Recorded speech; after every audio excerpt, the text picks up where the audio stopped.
Hey, what's up, guys? How's it going? This is Deep Web Intel. Earlier today, I made an upload on iFunny asking you guys if you guys had any questions that you wanted me to answer on the video, which I would then upload onto YouTube regarding the Deep Web or the Tor Network or trying to get a secure connection and so on and so forth. So right now I'm going to answer some of those questions. So starting from the first one, um, what other security measures should be taken before using Tor or illegal activities? All right, so first of all, the Tor network, to keep it short, the Tor network, or specifically the Tor browser, aka the Onion router, um, is a modified version of Mozilla Firefox.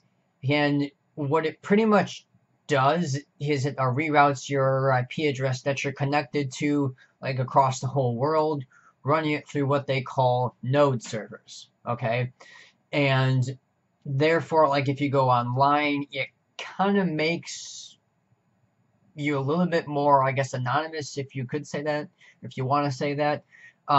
However, just trying to use the Tor browser alone for going on the dark web or the deep web, which, by the way, are two different things. They are not the same thing.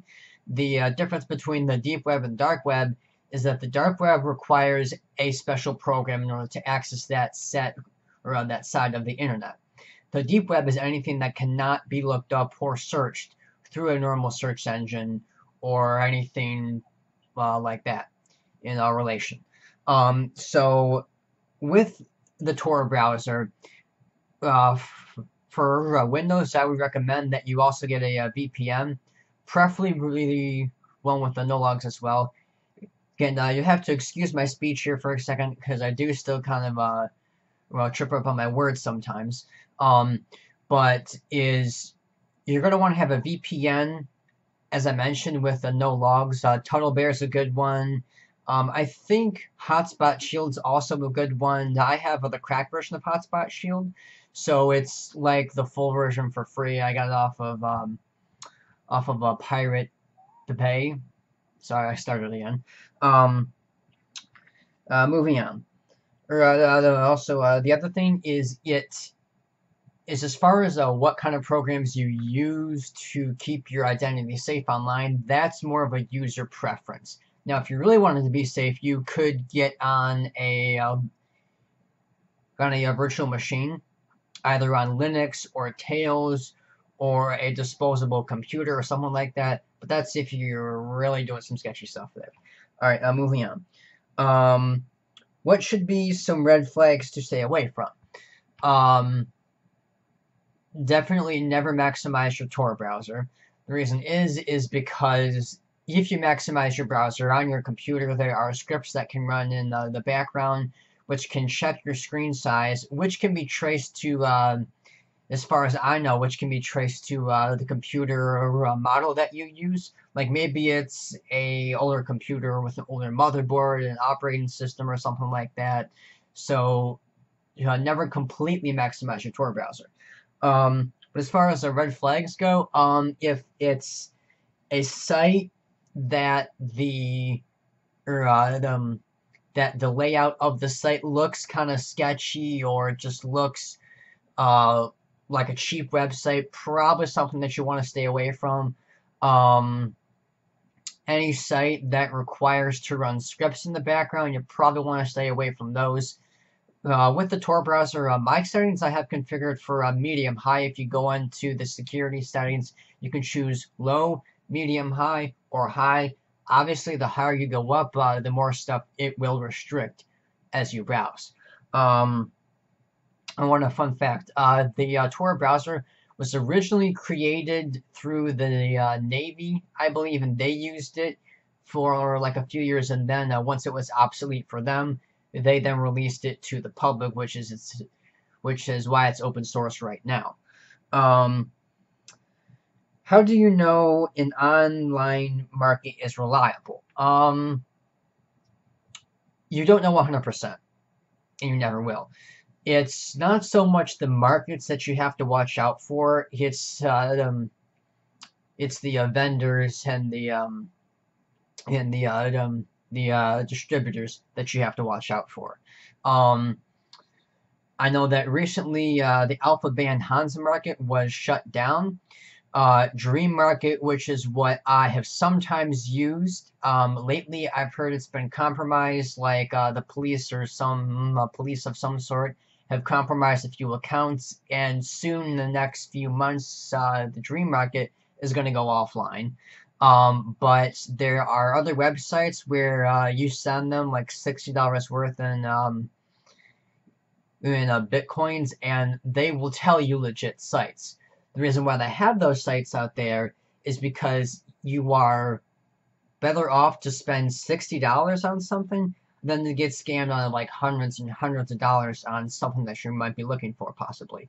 I know that if you go on some of the deep web of the forums, they can sometimes sort of direct you onto a legit market site.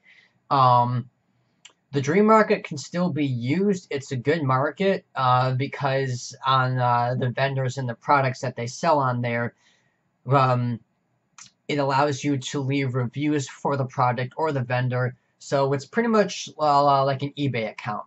You purchase from sellers that have a trusted, like a history or transactions or ratings. Those are the ones that you want to kind of look towards. And always make sure if you ever get anything on the deep web that you always make sure that you ask questions to the vendor. What kind of packaging is it in? You know, how quickly is it going to get here? How do you get this? What kind of what's the amount and everything else like that. And always make sure that you know the price of what it is that you're getting. Specifically, if I know, well, where I live, I can get like a gram of weed for $10. If I know that that's the price that typically it sells for, then that's the price that I want to look on the deep web, if not cheaper. You know what it is that you're getting, and know the price of what you're getting. That way you don't get ripped off or something like that. How to get access to markets. A lot of markets you have to make an account for. As far as what's safer, going on a mobile device or the computer, I would probably say a computer is safer because you have a lot more choice as far as programs or methods to make your connection more secure. Like with a phone, specifically like an Android, all you can really do is have maybe one or two VPNs and I think a closed cell system, and that's pretty much about all you can really have for a mobile device. You can't have like a virtual machine unless you root your Android, I think. But yeah, so a lot of the markets you have to make an account for, which you will have to create some sort of a password as well as a 4-digit code as well, in case you have to reset your password. Make sure that you don't forget that. Let's see. How to be as protected and safe as you can so people don't get your personal details. I know nothing. You are never 100% safe on the deep web. And that's just a fact. You are never 100% anonymous on the deep web. You can try as hard as you can, but there's always going to be something that's going to give you away if someone tries hard enough. As I mentioned, make sure that you're using a VPN first and foremost. If you want to take it up a step from there, I would use a virtual machine. Windows OS is not the safest OS to browse on the deep web or go on the markets. That's the other thing. As far as what kind of a website to get started on, the Hidden Wiki is a good starter site, although keep in mind, most of the sites in there are fake or are scams, but like in general, the Hidden Wiki kind of gives you a glimpse of what to expect on the deep web. And always make sure that you read what you're clicking on before you click it. Sometimes even when you read it, you'll still get something nasty. But And always make sure that you don't download anything unless if it is a document or a PDF from a legit site, like a library site, where they have information or PDFs on certain topics. Like, it's not just like any random site that, oh, hey, download this file or something like that. Because even in a PDF, you could because even in the PDF, they can place some malware inside the PDF. I've never really looked up how that works exactly. I just know that that's entirely possible as far as the PDFs and whatnot. If you can or if you can, you should categorize all the illegal stuff into what's level and how illegal it is. Well, to me, whether it's selling drugs, whether it is rape, whether it is selling a gun to an unlicensed person who's underage or is an illegal item or something, or whether it's animal abuse, to me, they're all legal. Some are maybe on a higher level than others, but I know that some people refer to the deep web or the dark web as the shadow web or the Mariana's web, or I think I said the shadow web, I think. They're all pretty much the same thing. As I mentioned earlier, the only difference is the deep web is specifically anything that cannot be looked up through a normal search engine. Specifically, I can't just go on Google and look up what was my latest upload on Facebook. That's something that they won't be able to give me instantly. Let's see. How to find links and sites outside of the hidden wiki. Link directories and deep web search engines. Just to list a few deep web search engines, the Candle search engine, No Evil, Torch, Grams, which is a market search engine to search across a whole lot of different markets across the whole entire deep web. A link directory is, think of it like a hotspot for all kinds of categories of links and sites, and they list either a couple hundred or a couple thousand, or maybe it's just a few links. If you want to find a deep web link directory, just go on Google and type in deep web directory link. The Undernet is a good link directory. I recognize the sites, but I don't recognize the names of a few others. But those, you can choose a category that you're looking for, like maybe you're looking for market sites, or maybe you're looking for personal blog sites, or maybe you're looking for adult sites, or maybe you're looking for government sites, or religion, or miscellaneous, or video, and so on and so forth. And they'll list all the sites that they have indexed in the link directories. Alright, moving on. Can I find pirated books on the deep web? Yes, you can. I know that a lot of people ask me if they can try and find a college book on the deep web. At least in my college textbooks, I have not been able to find any so far anyway. I know that you can get a lot of movies and like ebooks on the deep web for free that you normally either have to pay a few dollars or a couple $100s for. But yes, that is entirely possible. Think of the deep web as like a large version of the pirate, the Pirate Bay. So think of it that way. And again, I apologize. I sometimes trip up my words and stutter. I've been stuttering since I think like elementary school. So far, it's not too rough right now, but I sometimes mess up. Plus, I'm extremely tired right now, so that's probably why I'm tripping up. How much does an 11-year-old child cost? I would have no idea. I have no clue. I've seen a lot of human trafficking sites, which I don't know if they're legit or not, but I've also seen a lot of hitman sites that I think most of them are fake. But you never know until you pay money and try, I guess. How many Bitcoins do I have? None right now. I don't have the money to invest. If I did, I would have invested months ago. I only found out about the whole cryptocurrency like a year ago.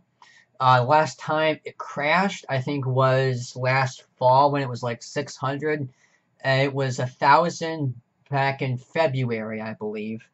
But one of the things that I do is I exchange Bitcoins for other people. So, like, let's say if you want like $500 worth, you would send me 500 plus 6 to 8%, which is what I keep, depending on the amount. Sometimes, if it is like 750 or greater, I'll charge like 3 to 5%. Which I find that typically what I charge is cheaper than what you may find on the local Bitcoins or some of the other sites where people exchange.